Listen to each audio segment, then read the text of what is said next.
Here's Davis, big mountain to climb for the Mets, down 7-2 in the 12th. Duda strikes out one away. 3-2 pitch, struck him out, 2 down. And the Royals are 1 out away. The 1-2 again. Inside corner. The Royals, 2015 World Champions. Hey everyone, welcome back to Yals Truly. This is Simon here, joined by my co-host Zach. We have some baseball news finally to get to. Spring training is underway and surprise for the Royals. And some new faces are going to be joining them down there, so we're going to get to that. Zach, how you doing, man? Good, how are you? I'm good. Good weekend. So first thing I want to get to, we have 4 pitchers that we've signed just the past week or two here. First one I really wanted to talk about, Brad Boxberger. It's a 30-year-old reliever. Spent 2018 with the Diamondbacks. Spent a lot of time with the Rays for the previous 4 years. What do you think of this signing, Zach? I like the signing. I mean, we need pitchers, obviously, so I'm glad he's going after what we need instead of outfielders. Yeah, I agree. I think this is the biggest signing of the bunch. He was actually a guy, I know no one's going to believe me, but I was really he was one of the guys that's more specific names that I was pushing for us to get. Holland was another guy, but Boxberger was a guy I really liked as well. You actually called Boxberger on one of the other podcasts we did. You said we should sign him, yeah. Yeah, he's a name that I've seen floated around. I want to get this straight though. Boxberger he's a terrible pitcher. I'm not gonna lie, he's not good, but he's the best in our bullpen, I think. So I don't know what that tells you, but I really do think that. I think his ERA is like 4.09. Yeah. Horrible.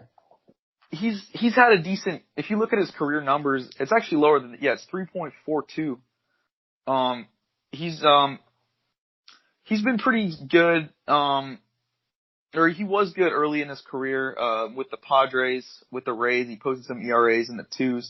Again, for a relief pitcher, being in the 4s later, last few years. He did have a good 2017, but 4.39 last year. That's not great for a relief pitcher, but I mean, he'll fit right in, and he's good enough. I mean, I'll take him over pretty much anyone in that bullpen except maybe Peralta, but even him I'm not really sold about. So, it should be interesting to see how we use him. Yeah, I think it's going to be about what they do in spring training, and I actually like the Homer Bailey signing the best. I'm going to be honest. I think it was the worst. I'll tell you. I like it. You like it? Okay. Yeah. Here's one thing. I don't know if did you see this quote by Homer Bailey?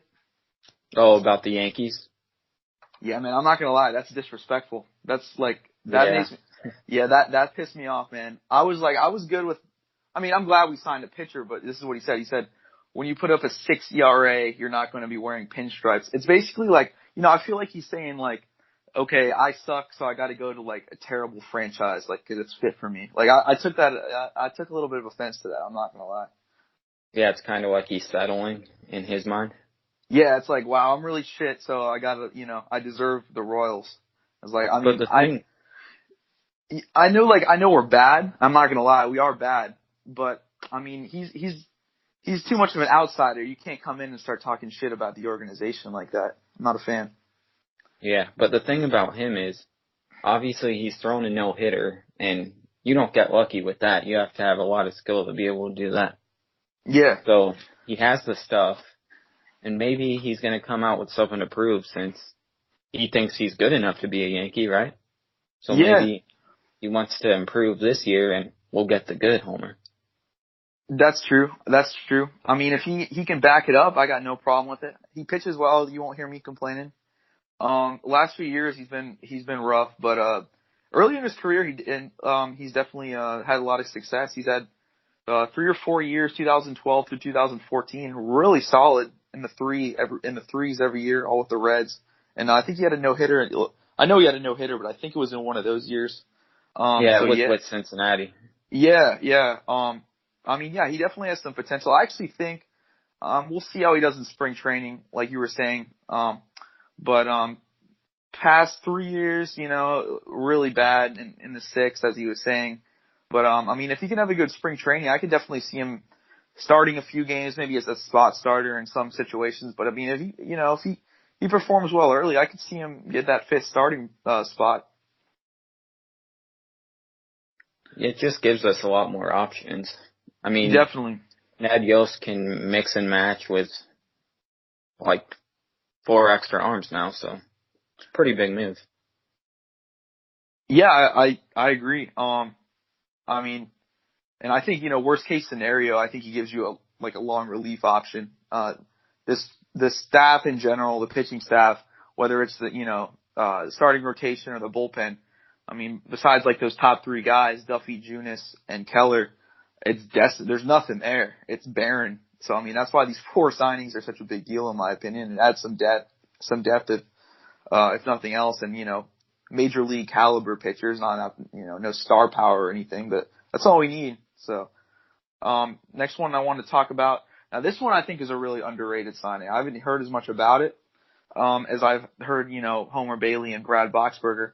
But Jake Diekman, I don't know if you know a lot about this guy from the Texas Rangers last year. Actually, he was teammates with Boxberger last year. They pitched in the same bullpen. He got traded at the deadline to Arizona from Texas. But this guy, he's kind of I would put him he's like Tim Hill on steroids a little bit. I mean, I don't know. I wouldn't go that far, but he's a little bit better than Tim Hill. Kind of like one of those lefties. He'll just come in and for matchup purposes. This is a really good signing in my opinion. Yeah, he's put up some really good numbers in certain years. He struggled other years, but I think if nothing else, this will push Tim Hill out of there. So again, another guy for some depth. You want Tim Hill completely gone? No, I don't want him gone, but I don't want him to have quite the role that he did last year. When he first started, he was pretty good. I know towards the end of the year, before he got hurt, he was bad, but I think he could help us. Tim Hill. To be honest, I'm not a fan of Tim Hill, but he's probably one of the better guys in the bullpen, which is really scary because again, I don't think he's very good, but he's still one of the better guys in there. But I think Diekman is a little bit of an upgrade for that. So I mean, you can basically, I think, use Diekman how you used Hill last year, and then you can put Hill in kind of like maybe a little bit lesser roles. Maybe put him in the 5th and 6th innings instead of the 7th and 8th. But again, he's also a guy you could just come in to get a lefty out. I mean, that's kind of what he's made his career out of. So underrated signing. I mean, definitely not as valuable as a Bailey or a Boxberger, but really, could end up good. It's low, no risk to it really. And then final one I wanted to get to. This one may be the biggest question mark. Drew Storen. What do you think about this signing? It's a pretty good signing. His career ERA is like 3.45. Yeah. I mean, it's nothing spectacular, but. Yeah, no, but this is a guy who he's had a lot of success early in his career, with the Nationals especially. He was a pretty dominant reliever for a few years there. I wouldn't say dominant, but he was solid. The question is, he's coming off of Tommy John surgery. He didn't pitch last year. Some guys, I don't know if I believe that, but some people say they're Tommy John, it'll add you some velocity, but I don't know if I think that. I don't know if that's true. Well, it says he has no limitations in spring training, so that's good. Yeah. Yeah, no, this is an interesting signing. I mean, again, it's low. There's no way this can really hurt us. That's why I'm glad Dayton went out and actually made some moves to where they're only going to improve the team. It's not like he blew a ton of money on any of these guys, and it's at a spot where they're already so decimated that it's a worst case scenario. It's just going to be what we had already planned on. So if say all these guys get hurt or they're just as bad. Well, yeah, there's only an upside to all of these. Yeah, definitely. And that's a good job by Dayton Moore. I think it's interesting how he kind of signed all these guys within like a week. Yeah. Yeah. Well, who do you think's going to be the closer now? I think they're going to start off the season doing sort of like what do you call that? Like By committee? By committees. Yeah. I think you give it to Peralta at first. Just because, he did an okay job closing games last year. Not great, but I mean, he came through in a few situations for us. But if Peralta starts struggling, then maybe you give it to Boxberger. It really just depends. Yeah. Yeah. Boxberger might be, I'll put it this way. I wouldn't be surprised if Peralta starts off the season as closer, but towards June or July, or maybe even sooner, Boxberger takes over. Yeah, I can see that. And that's not even to say that I think Peralta's going to struggle necessarily. I think he's going to struggle a little bit more than last year. I don't know why. I just don't have a good feeling about Peralta. I mean, I liked what he did last year, but it just, he's been horrible through his career. I know as a starter, but I don't know. It seems like such a small sample size, and he doesn't really have that amazing of stuff either. So we'll see. We'll see where that goes. There was no pressure with him last year because we were like 60 under when he even started. Yeah, man, I love to see him in a good. Yeah. I love to see him in a good 40-degree April game when we're 2-3. That's a lot of pressure. Yeah, and the games still matter. Yeah, well, it's true though. That's like a playoff game at that point. Yeah. Yeah. Those are my favorite games of the year, especially lately, because it's by June or July there's like no hope. But those early games, you're just as much in it as everyone else. So I think we definitely need to get off to a good start this year. Yeah, and then like I said, if you get off to a good start, maybe they get confidence and actually turn it into something. I'll tell you, that's a big part of it. I mean, there's been some teams who really, kind of have had fluky years, where they maybe not even the most talented of rosters, but they get off going and then they believe, they like you said, they get confidence and they just keep it rolling throughout the year to some extent, or even if they don't, they build themselves a big enough cushion or to where they can just, kind of scrap out enough games to make it in the playoffs. So that's definitely the hope. Yeah, like Minnesota back in, I think 17, they won like 62 games or something. They lost over 100, I know, and they were in last place. And then next year they made the wild card. Yeah, and then we saw what happened last year. Yeah, they were a fluke. Yeah, that was definitely a fluke of a team. And then I think that, Minnesota also did a similar thing in 2015. They didn't make the playoffs, but they did have a pretty decent year. I think they probably would have made the playoffs if we weren't as dominant as we were that year. And maybe what did we win? What did we win in 15? It was 90 something games. 95. 95. Yeah. I mean, that's pretty powerful. So. Minnesota had a good year. They were on their tail for a little bit, so they were in there in July. I think they were actually winning the division in July, but then we went on that huge run and we took it over from them. But yeah, they had a good year. They had Torrey Hunter that year. They brought him back for his last year. But again, I mean that was totally a fluky team in my opinion. Just like the 17 Twins. But you've seen that in some other places too. I think some of those Oakland teams are kind of fluky too. I would say Pittsburgh, maybe. They were kind of fluky, in my opinion. Yeah, they had like a 2 or 3 year run, kind of. But I don't know. Baseball's a weird game, man. I mean, but a lot of close games determine a lot. That's in this age of analytics, you got all these different stats besides win and losses that are supposed to determine how good a team is. But I mean, if you scratch out those 1-run games, you got a good chance. I think that was Oakland last year too, for the most part. Although I don't think Oakland was that fluky last year necessarily. I thought they were pretty good. But winning those close games make a big difference. I think most people look back at the end of the year and check the 1-run wins or losses. Yeah. That kind of decides the playoff teams. Yeah, no, definitely.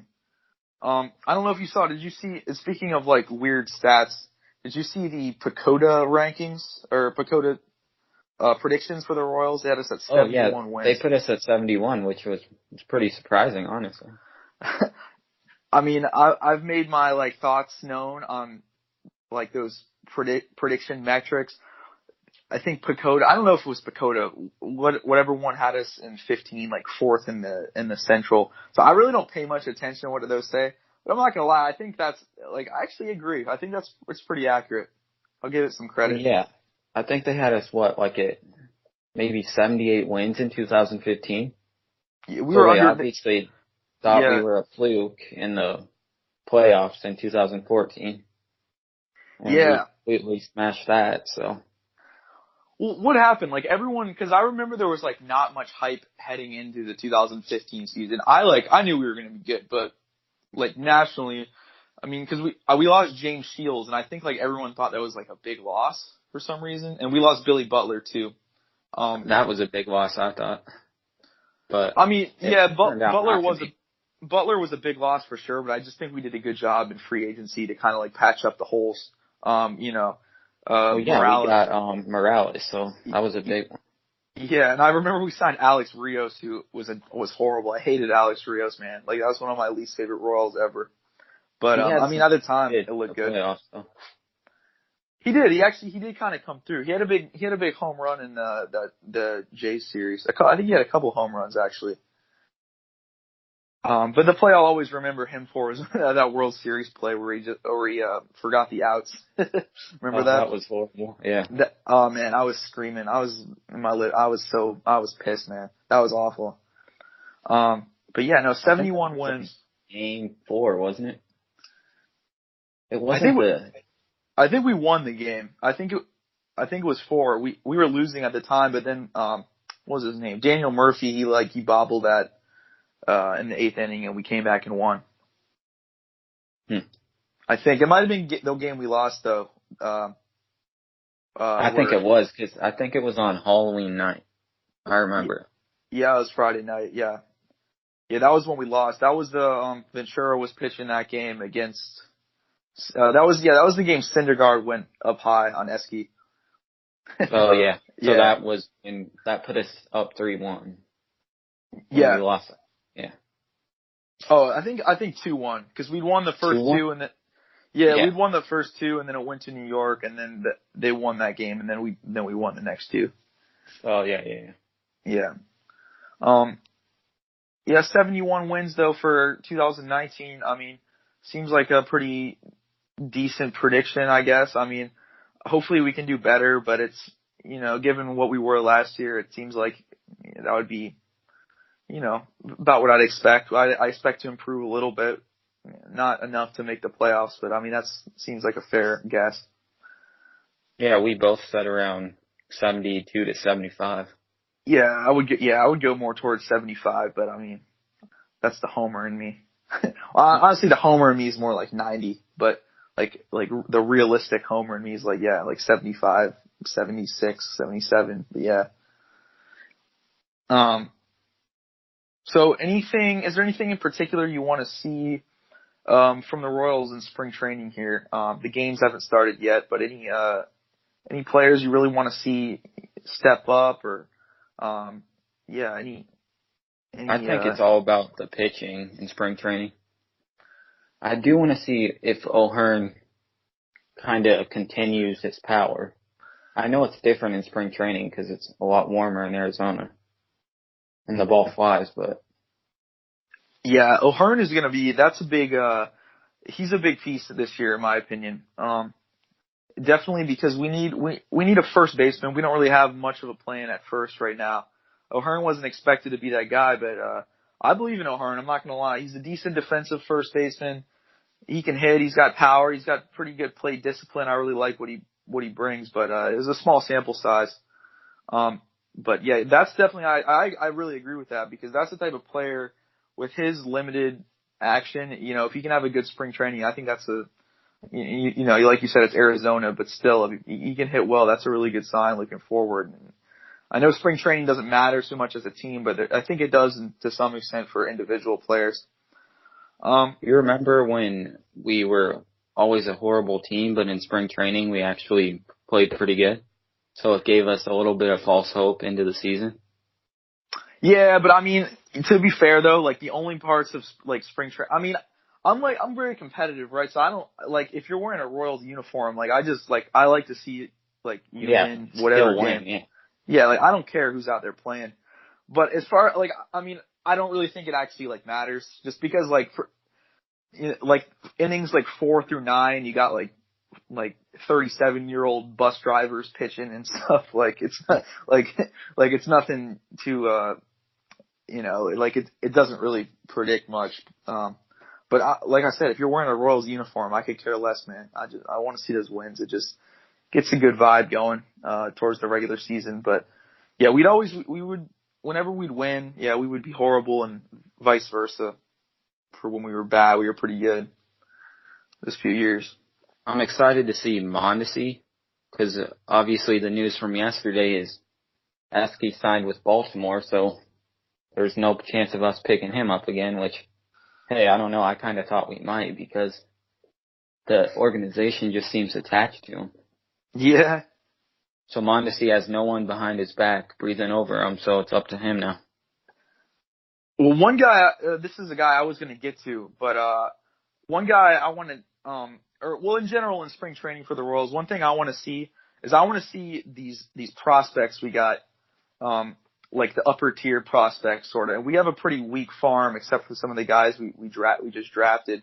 I want to see some of these guys, like Nicky Lopez, for example. And he's a guy who I want to see him really make a push for.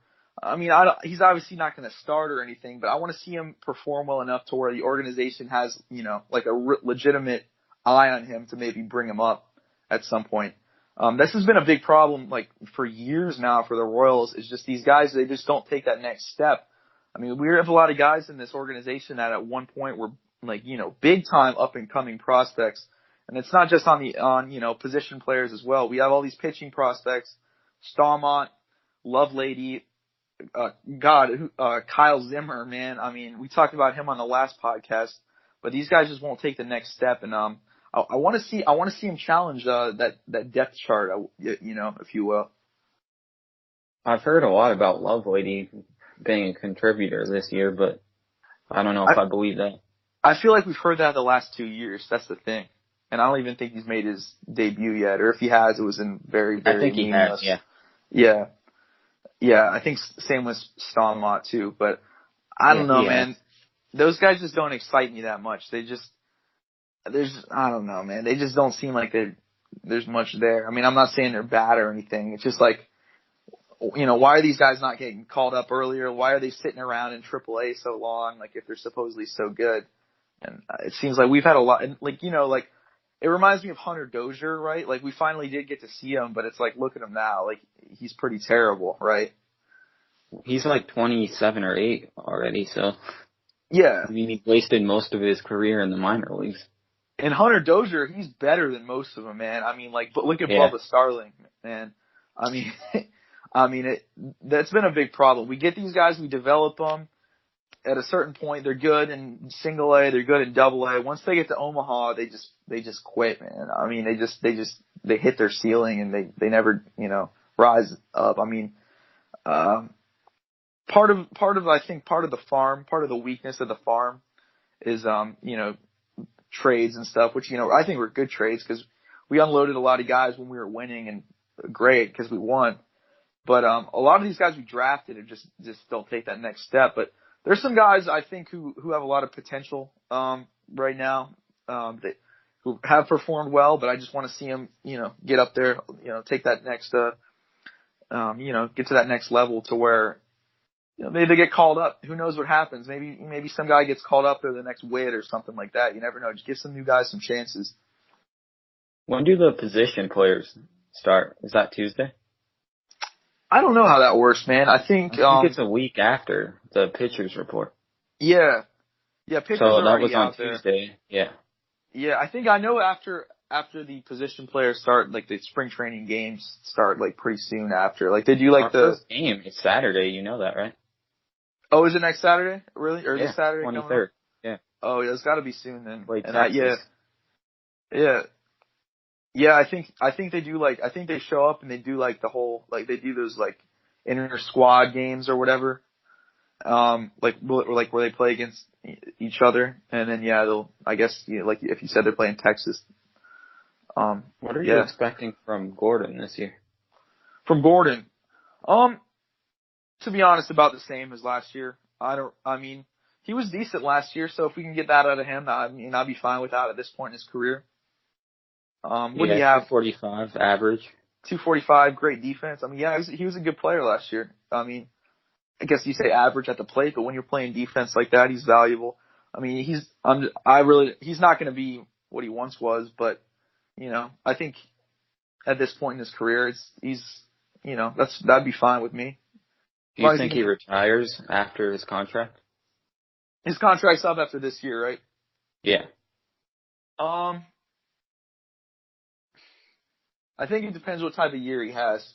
I think if he has a year, that's why I'm thinking he said he might retire. It depends on this year, so. Yeah, I think if he has a year like he had last year where, he's still got the athleticism in the outfield, he can still hit a little bit. I mean, maybe the home runs will go down a little more. Not that he was ever a big time prolific power hitter. Although actually he did have a few good years where he's hitting a lot of homers. But I mean, I can see him staying around. I feel like if once his contract's up, he'll stay with the Royals. I don't really see him going anywhere else. I think we'd re-sign him. I hope so. Yeah, that would be weird to see him in a different uniform for sure. It's really, I mean, I expect his defense to still be good. I think it really just depends on his bat. When he had that wrist surgery for a while there, it was just his swing was so slow. It was he was just behind every pitch, man. I don't know, fastballs would just kill him, man. But he adjusted. I give him credit. He's decent again at the plate. He's respectable at the plate. So we'll see. And, definitely, be a good, defensive outfield with him and Hamilton. And, we'll see. Actually, I guess it won't be that good depending on who's in right, but yeah, we can count on that. Those two. I think they need to work on their patience at spring training on the plate, because that's what is really going to make us succeed. Yeah, that's a big weakness of the Royals. Well, I guess you could say it's their weakness and a strength. I mean, in 15 they weren't taking many walks either, but it worked. I mean, I don't know, but at some point there's definitely. I mean, I see it as probably more of a weakness, to be honest, nowadays, just because that team was a little different in that we had guys who could really stretch. Who could really stretch the strike zone. So you had, I mean, we still have guys like Salvi, I guess, but I don't think they were as, the word wasn't out on them as much as they are now. I mean, and those guys have kind of failed to adjust. At that point in their careers, they were getting pitched a little bit differently than they are now. So, yeah, I think they definitely. Kane and Esky were two of the best at that, and they're not here anymore, so. Yeah, I mean, Salvi too, I guess, to some extent, but, I mean, I guess I Salvi. think they did it on purpose. Salvi does it on accident because he has no plate discipline. That's an interesting point. I never thought about it like that, but. Yeah.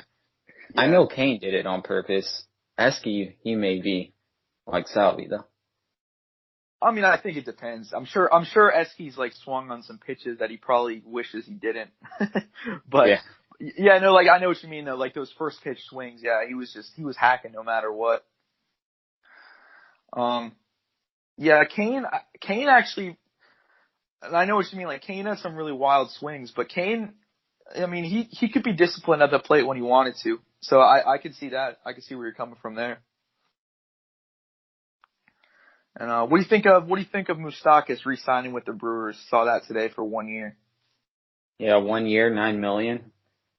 I mean, it makes sense for him. I guess he's comfortable there now. But $9 million, that's not too bad. So it made me think we could have re-signed him at that too. Yeah, I guess Dayton spent all his money on Drew Storen and Jake Diekman, so he didn't want to spend $9 million. But yeah, no, I that's a agree. good price for him.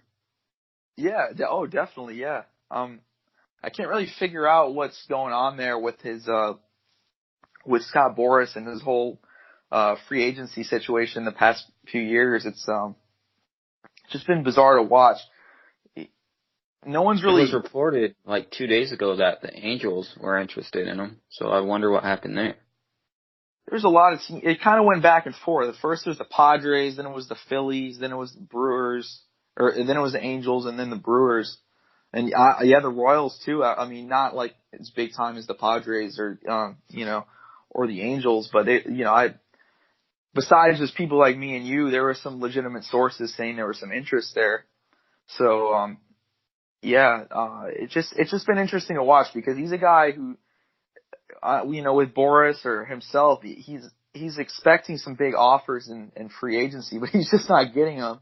And I mean, he's a good player in my opinion. I don't really see why he's not. But it's weird. I guess the price is just too high for what he is. But I mean, I don't know, $9 million, like you said, is not that bad. So it just doesn't make a lot of sense to me, really. He plays good defense and hits an average of like 30 home runs. Yeah, so I don't see why his value is so low. Maybe it's his weight. I've heard a few things about that, but. I mean, it doesn't seem to slow him down.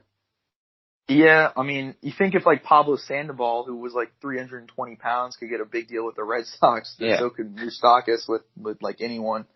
So I don't know. I mean, yeah, that's maybe it's been somewhat of a problem for Moustakas. It kind of changes year to year. Sometimes he looks kind of decent in spring training, and then next year he'll look kind of chubby. So I don't know, but yeah, I mean, he can hit. He's always going to hit homers. He's, for a third, he's a solid defensive third baseman for sure. Just so inconsistent because, he's settling for, these cheap deals, but,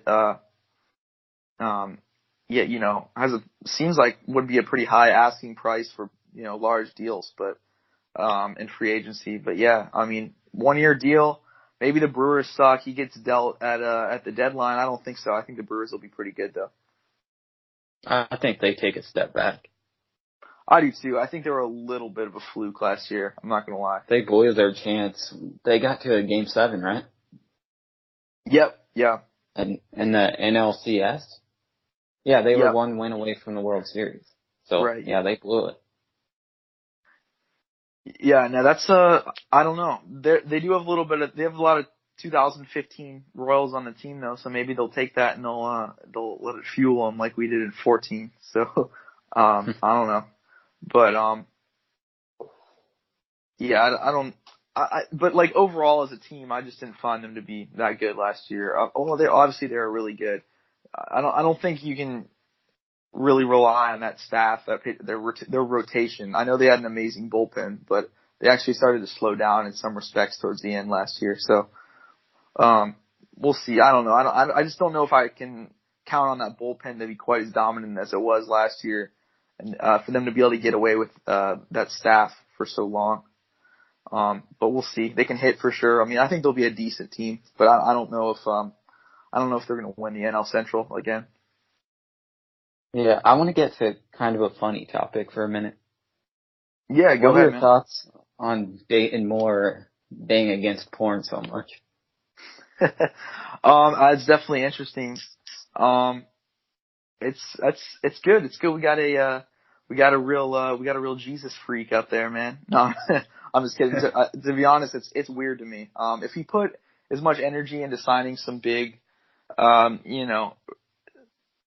time free agents this off season as he did, not choking the chicken to some Alexis Texas, man. I think the organization could be in a little bit better shape right now. It's kind of a weird thing. And then he hosts like seminars on it and stuff, right?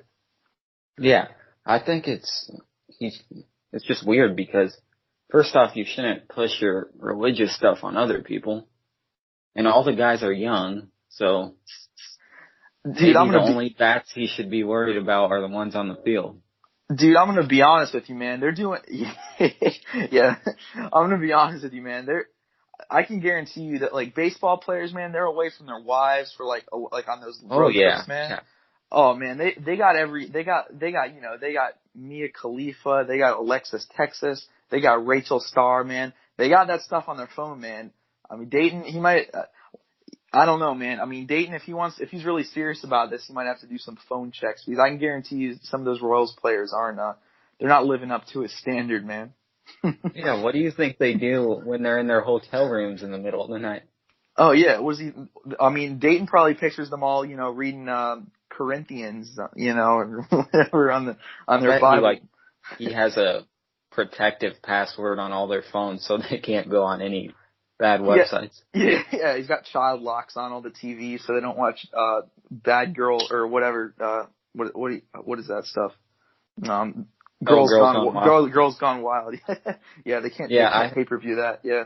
I heard something funny and ridiculous that when Salvi had his first kid, Hud and Ryan were gonna say congratulations to him on air during the game. And he said don't bring it up because the baby was obviously out of wedlock, so I saw that was insane. Yeah. That was insane, man. And I think he said something too, like he's like, we're gonna support this baby, or we don't support this baby.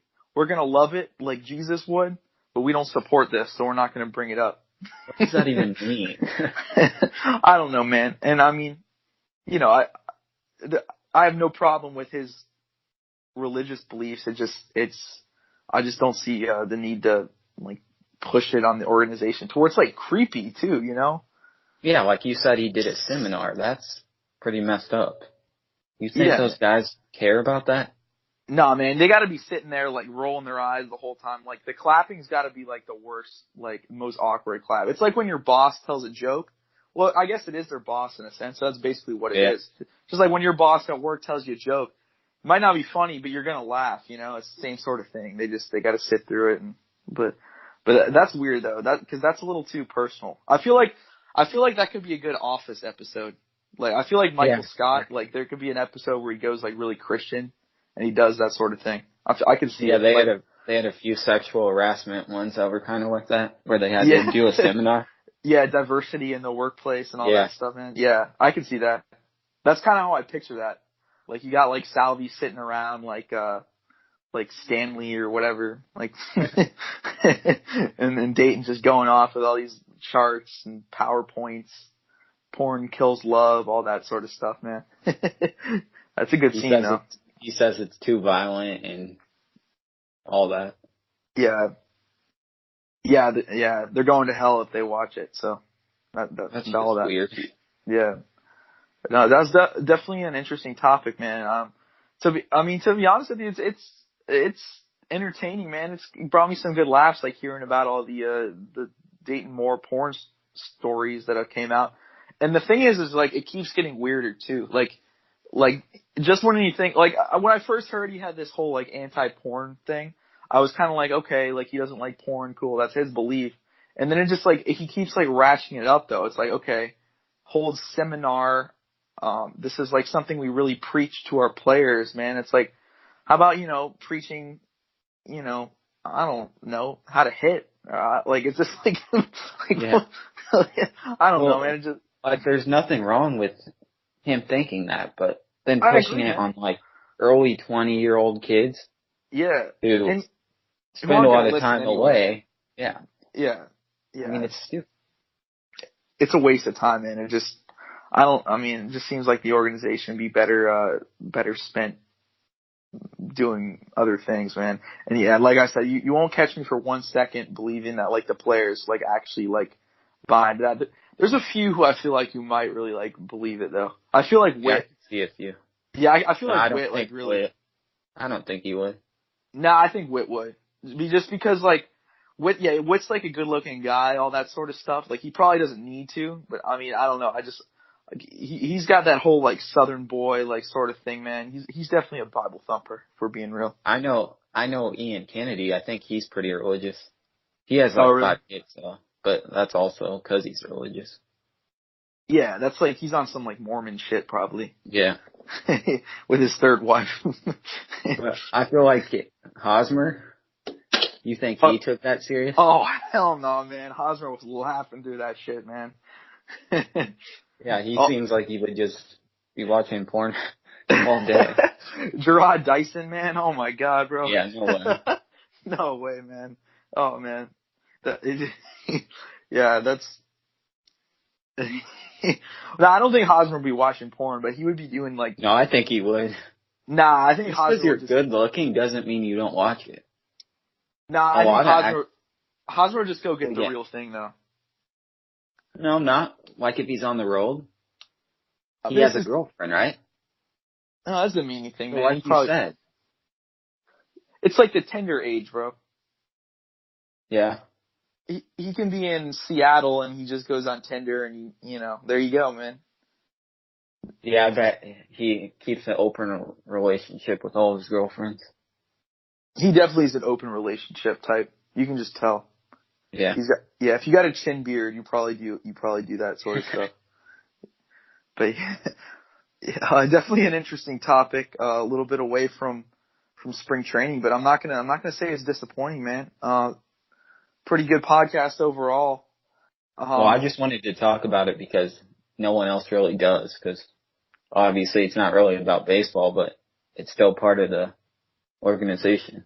Hey, that's what we do on Yals Truly. We push the envelope. We go places that nowhere else will go. That's why we're on our way to the top, man. We're gonna be the premier Royals podcast here soon. I don't even know. Are there any other Royals podcasts? I haven't really heard of any other ones, but if there's not, if there is, we're gonna push them all out because no one else is willing to talk about this type of stuff. We'll give you the facts on baseball, and then we'll talk about DM's porn obsession. So there you go. All right.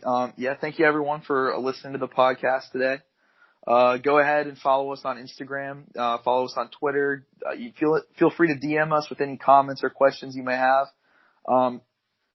Check us out on YouTube. We're on SoundCloud. If you have any other platforms you might want us to join, again, you can comment any suggestions.